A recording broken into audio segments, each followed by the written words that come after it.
Bonjour, je m'appelle Bruno Guyot, je fais des campagnes de publicité marketing en ligne à la performance. Je fais ça pour tout un tas de clients, que ce soit agences immobilières, des business schools, du e-commerce. Enfin, j'ai vraiment un portefeuille de clients très varié. Et je suis aussi formateur officiel pour la Suisse sur des produits Google comme Google Ads et Google Analytics, entre autres.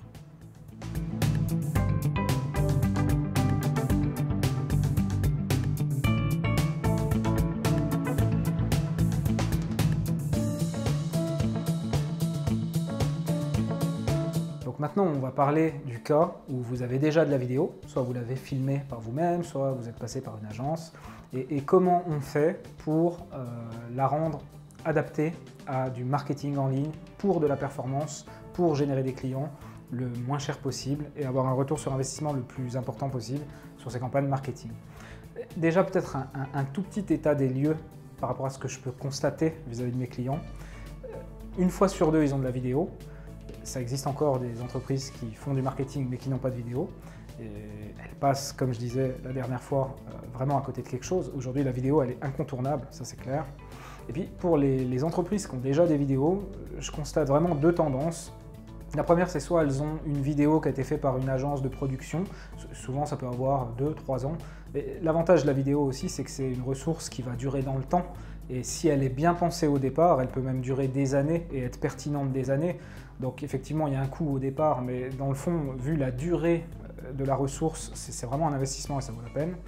Et donc voilà, souvent, des vidéos faites par des agences de production, elles sont jolies, elles font plaisir au patron, mais elles ne sont pas du tout adaptées au web et elles ne sont pas du tout adaptées non plus à la performance publicitaire. Elles vont être trop longues, elles vont parler que de l'entreprise et finalement ça va intéresser personne. C'est une anecdote, mais je trouve ça plutôt marrant. C'est une blague de marketeur finalement, de se dire qu'aujourd'hui, l'attention des gens, elle est en moyenne de 6 secondes. Et si on compare ça à l'attention d'un poisson rouge, le poisson rouge, il a 8 secondes. Ça veut dire qu'on a tellement de surinformation, on est tellement sollicité de partout qu'aujourd'hui, la capacité d'attention qu'on a à accorder à quelque chose qu'on ne connaît pas, c'est en moyenne 6 secondes, c'est moins qu'un poisson rouge. Donc, pour répondre à cette problématique, la vidéo, elle doit répondre à certains standards et certaines règles pour pouvoir capter l'attention tout de suite, susciter l'intérêt et inciter à l'action. Comment on fait pour adapter des vidéos existantes au marketing moderne, au marketing en ligne, avec un objectif de performance? En fait, il y a plusieurs choses.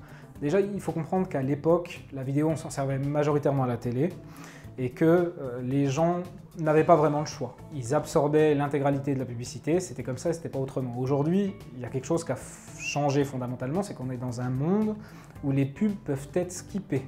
On voit par exemple sur YouTube, qui est quand même le deuxième moteur de recherche du monde, c'est un boulevard de trafic et d'opportunités publicitaires, il y a plein de clients à aller récupérer là-bas. On voit qu'au bout de 5 secondes, on peut skipper une publicité. Donc on a 5 secondes pour gagner l'attention et à défaut d'avoir gagné l'attention, on peut au moins proposer notre marque et montrer notre marque. Donc on appelle ça brander dans le jargon marketing, mais l'idée c'est dans les 5 premières secondes, je dois déjà avoir la marque pour au moins un des deux objectifs est rempli, ils ont vu la marque. Voilà, ça c'est la première chose. Ensuite, il faut bien comprendre que, je me trompe peut-être, mais je crois que c'est 80% des vidéos sur Facebook et Instagram, elles sont vues sans le son. Et donc, c'est pareil, si les personnes regardent les vidéos sans le son, il faut au moins avoir des sous-titres. Ça, c'est important. Après, il faut des vidéos qui soient persuasives. Encore une fois, on n'est pas là pour faire joli. On est là pour... on investit pour générer des clients et il faut que ce soit rentable. Donc la vidéo, elle doit vraiment être orientée de manière persuasive. J'appelle ça des vidéos propositions de valeur. D'accord ? Ça veut dire que la vidéo, l'objectif, c'est qu'elle parle aux gens. Elle n'est pas forcément là pour parler de nous. Bien sûr, elle doit parler de nous, mais pas que. Elle doit vraiment être orientée bénéfice utilisateur et elle doit rassurer et elle doit inciter à l'action. Donc c'est vraiment des modèles, j'appellerais ça des templates persuasifs sur la manière dont la vidéo elle doit être faite Et bien souvent, les vidéos institutionnelles classiques, elles ne sont pas du tout sur ce moule-là. Donc ça, c'est voilà, une autre chose supplémentaire. Il faut également les adapter au format web. Aujourd'hui, vraiment, la tendance actuelle, c'est les stories.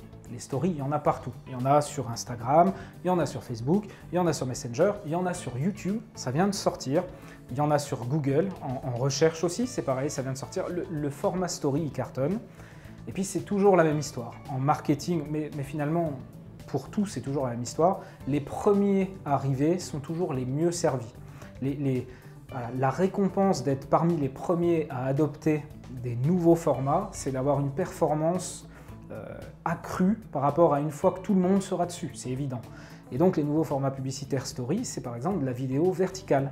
Donc le format vertical, aujourd'hui, il est incontournable. Et quand on va voir une agence de production classique, bien souvent on a de la vidéo horizontale, normale, alors que par exemple avec une agence de vidéo marketing qui est, elle, très au fait de toutes ces tendances, elle va nous décliner la vidéo aux différents formats. C'est comme par exemple quand on fait des bannières publicitaires, on sait qu'il y a différents formats et que si on veut apparaître partout, il faut avoir pour un même message, une même bannière, plusieurs déclinaisons.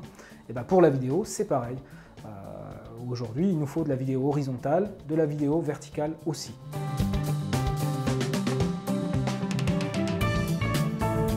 J'ai des exemples et je vous les ai mis en dessous de la vidéo. Vous pouvez les regarder. Je vous ai mis 4 ou 5 vidéos qui ont été faites sur la base de plein de vidéos qui, à elles seules, n'étaient pas du tout faites pour le web. Et puis finalement, on les a compilées, optimisées, pensées pour les formats web. Et au final, ça donne une vidéo beaucoup plus courte, orientée proposition de valeur et qui génère des performances publicitaires et des revenus très intéressants. C'était l'objectif. Et voilà, finalement, ça n'a pas à être si compliqué que ça. Si vous avez des vidéos et qu'elles ne sont pas terribles, on arrive à en faire quelque chose de terrible. Il suffit juste d'avoir le bon partenaire qui pense marketing et qui maîtrise les outils vidéo, tout simplement.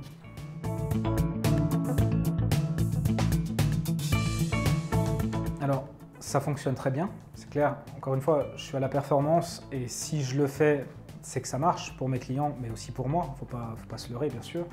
Je ne peux pas vraiment vous donner des statistiques précises, par exemple, par rapport à chacune des vidéos qui sont dans l'exemple. Ça, je ne peux pas, pour des raisons de confidentialité évidentes. Par contre, ce que je peux vous dire, c'est les tendances de ce que j'observe. Ça, il n'y a pas de problème. Évidemment, le cas idéal, encore une fois, c'est vraiment quand on crée les vidéos, le scénario, l'intelligence, le schéma marketing de A à Z, parce qu'on va avoir une vidéo pour chacune des étapes. Le truc, quand on fait avec de la vidéo existante, c'est que parfois on ne va pas avoir assez de matière pour faire plusieurs vidéos et on va par exemple pouvoir en faire qu'une. Mais c'est pas grave, il suffit d'une bonne vidéo à un point du tunnel pour que ça augmente vraiment déjà la performance. Ce que je peux vous dire par rapport à tout ça, et je commence à avoir pas mal d'expérience maintenant, c'est qu'il y a deux grands cas de figure. Le premier cas de figure, on utilise la vidéo comme le premier touch point, la première interaction. On va aller draguer les nouveaux clients potentiels avec une vidéo. Ils ne nous connaissent pas. À ce moment-là, la vidéo, elle fait quoi? Elle va générer des clients. Mais dans ce cas de figure, souvent, le coût par acquisition du client sur ces campagnes vidéo-là sera plus élevé que sur les autres. Mais ce qu'on constate aussi, c'est qu'elle va nourrir les autres. C'est-à-dire que bien souvent, les gens vont voir cette vidéo et puis ils vont ensuite aller sur Google, taper le nom de votre entreprise, venir sur le site dans un deuxième touchpoint. Vous savez que ça se fait en plusieurs visites, ça se fait pas en une seule. Et donc, dans une deuxième visite, ils sont susceptibles éventuellement de vous contacter ou de venir en apprendre plus. Et puis peut-être que dans une troisième visite, à ce moment-là, ils convertiront. Ce qu'on se rend compte, c'est que si la vidéo, elle n'est pas en premier point, ça fait beaucoup moins en bas. Donc, dans ce cas de figure-là, quand on se sert de la vidéo comme d'une canne à pêche pour aller attirer des nouvelles personnes, le coût par acquisition de clients peut être plus élevé que le reste, mais grâce à ça, ce qui vient ensuite est beaucoup plus performant. Et puis l'autre cas de figure, c'est vraiment assez, je dirais c'est 50-50. L'autre cas de figure, c'est quand je vais me servir d'une vidéo proposition de valeur en remarketing, donc juste pour expliquer ce que c'est le remarketing, c'est quand une personne, elle vient sur votre site, elle regarde ce que vous faites, elle ne vous contacte pas, et elle s'en va.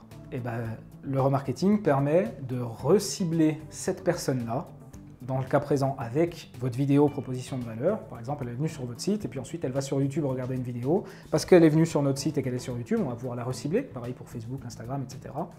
Et quand on utilise la vidéo en reciblage publicitaire, là par contre, on se rend compte que les coûts par acquisition, ils sont meilleurs dans la plupart des cas que tout ce qu'on peut faire d'autre en fait. Donc ça va être globalement, c'est à la louche, c'est des tendances, mais je dirais 2 fois moins cher que des campagnes de recherche.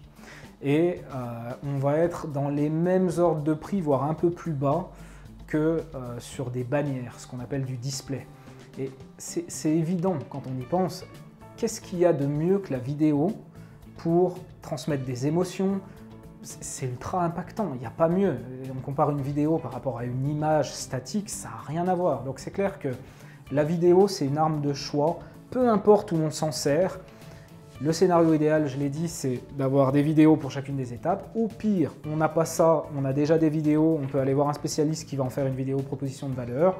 On peut s'en servir comme premier point de contact ou comme remarketing, ou même au milieu du tunnel, peu importe. Voilà, la vidéo, elle amène clairement un plus et elle a un impact vraiment positif et à la baisse sur le coût d'acquisition client. Voilà.